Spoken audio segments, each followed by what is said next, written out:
Hi, everyone. So I'm Rebecca Simmons, and I'm really excited to talk to you today about some of the work that our team in the Family Planning Division have been doing around the contraceptive journey. Before I get started, just a quick note to say that I don't have any financial disclosures to make at this time. Before I talk about my own research findings, I would like for you to take a second and just reflect on your own contraceptive journey. So, how many methods have you or your partner ultimately used over the course of your life? Why did you or your partner stop using a method? What were the methods that were your favorite? What methods really sucked for you or your partner? I think as you think about these things over the course of my talk, some of the findings that I'm going to present today will really make sense in the context of your own life. The reality of looking at contraception is that a person will stop or start using contraceptive methods an average of 10 times throughout their reproductive life. Yet the reality of this changing dynamic use is not really mirrored in the way that we tend to implement contraceptive initiatives, conduct research on contraceptive use, or talk to patients. To date, our approach has largely used method uptake as a primary outcome in research. This gets us to a certain point, but the argument that I would like for us to consider today is what we might be missing if we fail to consider the realities of contraceptive use and non-use over the life course, or what participants in a previous study conducted through UCSF coined the contraceptive journey.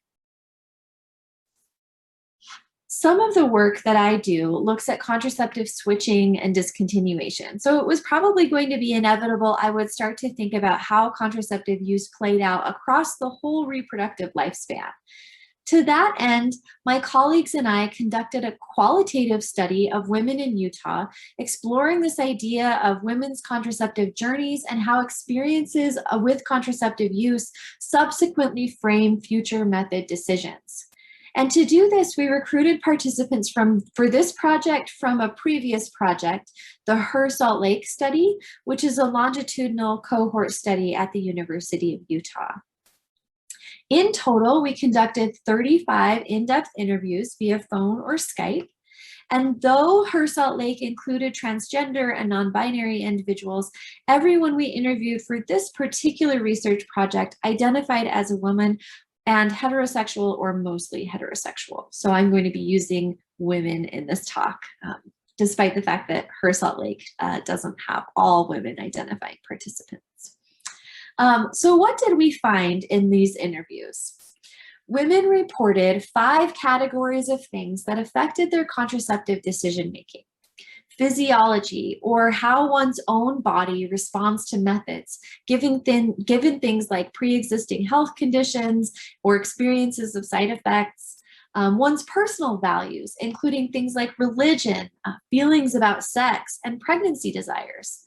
Relationship influencers, including your sex partners, family, friends, and providers. Circumstances, including things like income, insurance status, education, age, and upbringing. And finally, experiences, including past experiences with different methods, with pregnancy, birth, and abortion, with past relationships, and with other experiences in life in general. Some of these categories are pretty well documented in the theoretical frameworks around contraceptive use, but what I'd like for you to consider today is their dynamic nature. Values change, relationships change, circumstances change, even physiology changes in response to external and epigenetic factors. And with all changes comes experience. And so as these factors change, women's contraceptive behaviors also change alongside them. We discovered that women's stories of contraception use were essentially centered around 4 touch points: the story of need, the story of initiation, the story of use, and the story of cessation. The contraceptive journey itself is an aggregation of all these stories combined and repeated multiple times over the life course. So I want to share 3 examples today that give context to these aspects that I've just told you about, influencing these different stories of need, initiation, use, and cessation. So this is an initial story around method need. I grew up LDS Mormon, and so obviously it was always abstinent based. And I also grew up in Utah, so I never learned too much about contraception. So all growing up, I really didn't know about too many methods. And then my freshman year of college, which was in 2015, I was actually raped. And at that time, I was panicked and remember Googling. I was Googling questions like, how do I know if I'm pregnant and what's going on? I really didn't know anything. I started reading on the Planned Parenthood website and found a lot about contraception and things like that. And so then I was like, okay, well, probably won't ever have sex again for the rest of my life, so it really doesn't matter. But at least I know. And then as time went on, I obviously started having other relationships. I always wanted to use condoms, so I always used condoms. And then one boy asked, are you on birth control? And I said, at the time, I lied and said yes because I didn't want him to freak out. And the next day, I went and got Plan B because that night we hadn't used protection. And then I was like, all right, this is a bad idea. If I'm going to be sexually active, I should have actual birth control where I don't have to panic about being pregnant all the time. You'll note in this story that a variety of values, circumstances, experiences, and relationship aspects are at play in this person's early experience with method need. And that interplay between these is complex and dynamic. One can see similar factors at play in a story of initiation. I decided that I didn't want to get any more injections, but I had to let them wear off. I had 2 more months, I think, so you couldn't really do anything about that. I just scheduled a time to get a meeting and discuss another option.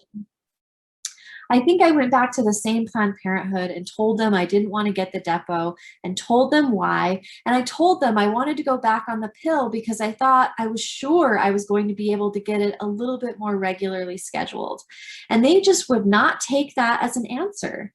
Yeah, they just thought that I should try something else. And in the end, I was getting really frustrated and I just wanted to leave. And then I got talked into someone ordering me the ring. And I really didn't like the sound of that much, but I thought maybe I could give it a try.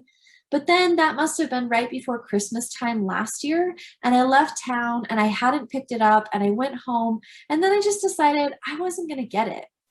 I just decided that I was going to go off birth control for a while, which was actually going really well because I felt really good and I didn't have the headaches anymore or anything. And I know I could have tried other options, but I was just so happy to not be dealing with it for a while. So then that was last winter, and then I went through spring, and then I went partially through summer, and I was being careful using protection, but at some point in the summer, there was this slip up, and I ended up pregnant. As you can see with this person's cessation and initiation stories, they were wildly influenced by her interactions with her provider and her care team, as well as her experiences of side effects. I want to give one more example in the story of use. I felt awful. It was really painful to get it in. I think about it and it was like the worst pain I've ever felt. And my struggle with the IUD was that I remember looking up and I was just doing research and seeing they said you typically have bad cramps for 6 months or so. And I had really bad cramps for over a year. It was awful. And it would come randomly too. So for the majority of the time, I was always on ibuprofen. But I don't know, just eventually it went away. I was abstinent for a while when I broke up with my boyfriend, but when I started having sex again, I got some cramps back briefly, but they've gone away since. There were a few times when I went back to Planned Parenthood and I was worried about it. And I almost got it taken out a few times, but they kept telling me it was normal. And so I stuck it out. But when I had the cramps come back at the beginning of this year, I was almost honestly worried enough that I was going to take it out because I was worried about it possibly making me infertile. But I kept it, and now that I have none of the side effects, it's fantastic. I dread having to replace this thing because it was just so painful when I got it in. But I want a long-lasting birth control, and I think the second longest lasting one is the one that goes in your arm, and I really don't want that one. I want to point out that this person is considered a success story. She's very happy with her method. Yet even her story has physiological and relationship influencers. Her experiences will definitely inform her future method decisions. Accepting that the contraceptive journey is the lived reality of most, if not all, contraceptive users has several implications. For me, one of the largest is the crucial importance of expanded method choice. We must do better in providing people with all options possible. As individuals move through this process, their understanding of what they want expands, but the number of methods that they have available to them contracts. It does not work to prioritize one method over another. We must prioritize making all methods available and ensuring folks can access them. As a hop onto this take home, I want to underscore the critical importance of developing new methods, particularly non-hormonal and male methods. We need every possible option on the table. A second is the recognition that clinicians and public health providers have a limited but really important role to play in women's contraceptive journeys. I'd like to borrow from Dan Savage and coin this recommendation the contraceptive campsite rule: to leave clients better than when you found them, because your role in their contraceptive initiation, use, and cessation matters, not just in the context of their current experience, but in the context of the future methods that they will likely try. By accepting that the client is making complex decisions based on a variety of dynamic factors, I think it's easier to identify and understand our limited support role in their journey. And finally, I want to note that if we believe in the contraceptive journey and that it's the reality of use, we must acknowledge that the current tortuous route of navigating contraception is an immense aggregate burden over the reproductive life course. We have to acknowledge the barriers that people navigate are ongoing. And as such, we need to consider sustainable approaches to improving the ease of initiation, use, and discontinuation.